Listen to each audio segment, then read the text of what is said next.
Hello বন্ধুরা, কেমন আছো সবাই? তো আজকে সন্ধ্যাবেলা চানাচুর মাখা বানিয়েছি। তো চলো তোমাদের সাথে আমি রেসিপিটা শেয়ার করি।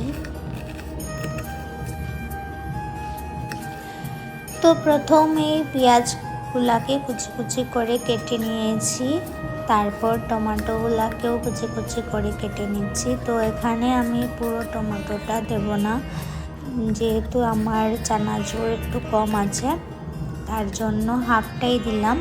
আর কাঁচা লঙ্কাগুলিকেও আমি কুচি কুচি করে কেটে নেব। তো ঝাল অনুযায়ী কাঁচা লঙ্কা দিয়ে দিচ্ছি আর কি। এখন সবগুলাকে একসাথে মিশিয়ে নেব আর এই সসটা দিয়ে দেব। এটা তেঁতুলের সস ছিল, তো এটা সাথে দিয়ে দিয়েছি একটু টেস্ট বেশি হওয়ার জন্য। তো দিয়ে এখন নাড়িয়ে চাড়িয়ে নিচ্ছি আর বাস রেডি হয়ে গেল আমার চানাচুর মাখা।